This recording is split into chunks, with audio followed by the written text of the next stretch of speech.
కోనసీమ జిల్లాలో ఏకైక మహిళా ఎంపీ చింతా అనురాధ 4.5 ఏళ్లుగా తన పని తాను చేసుకుపోతున్న ఆ ఎంపీకి ఇప్పుడు ఊహించని పరిణామాలు ఎదురవుతున్నాయి. సొంత పార్టీ నేతల తీరే ఆమెను తీవ్రంగా బాధపెడుతోందట.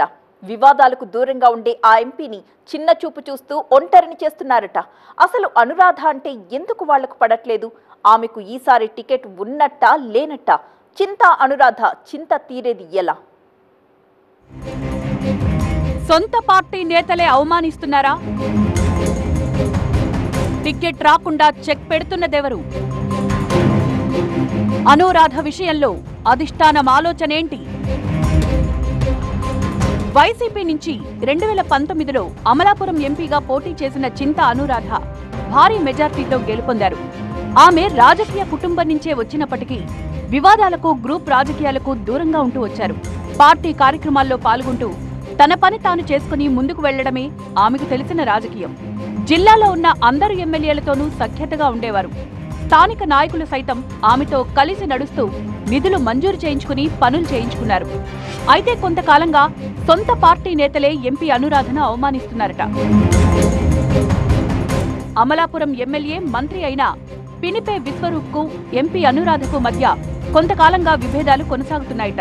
ఇదిలా ఉండగానే పి గన్నవరం నియోజకవర్గ సమన్వయ సమావేశంలో సాక్షాత్తు ఉభయ గోదావరి జిల్లాల రీజనల్ కోఆర్డినేటర్ మిథున్ రెడ్డి ఎదురుగానే ఎంపీ అనురాధ ముందే తాను ఎంపీగా పోటీ చేస్తున్నట్టు రాపాక వరప్రసాద్ ప్రకటించారు. దీంతో స్టేజ్ పై ఉన్న అనురాధ ఏం చేయాలో తెలియక మౌనంగా ఉండిపోయారట. పార్టీ సైతం రాపాకనే పార్లమెంట్ ఇన్ఛార్జిగా ప్రకటించింది.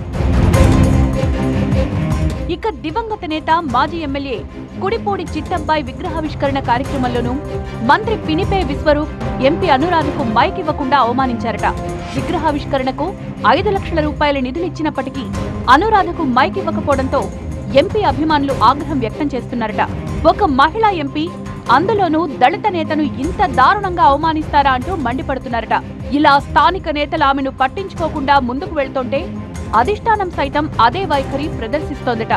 ఉమ్మడి తూర్పుగోదావరి జిల్లాలో ఉన్న 3 ఎంపీల్లో కాకినాడ ఎంపీ వంగా గీత, రాజమండ్రి ఎంపీ మార్గాని భరత్ను అసెంబ్లీ ఇన్ఛార్జీలుగా పార్టీ నియమించింది. అమలాపురం ఎంపీ అనురాధకు ఏదో ఒక అసెంబ్లీ సీటు ఖరారవుతుందని కేడర్ భావించింది. రాజోలు కానీ, పి గన్నవరం కానీ కేటాయిస్తారని అనురాధ సైతం ఆశించారట. కానీ ఇప్పటికే డజన్ వరకు లిస్టులు రిలీజ్ చేసినప్పటికీ ఏ లిస్టులోనూ చింతా అనురాధ పేరు లేదు.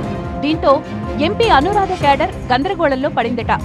ఇంత జరుగుతున్నా ఎంపీ మాత్రం ఒక్క మాట కూడా మాట్లాడలేదట. మౌనంగా ఉంటూ బాధను, అవమానాలను దిగమింగుతూ పార్టీ ఆదేశాలు, నిర్ణయం కోసం వేచి చూస్తున్నారట. మరి అనురాధకు ఈసారి టికెట్ ఇస్తారా, లేదంటే ప్రత్యక్ష రాజకీయాలకు దూరం పెట్టి నామినేటెడ్ పోస్టుతో సరిపెడతారా అనేది చూడాలి మరి.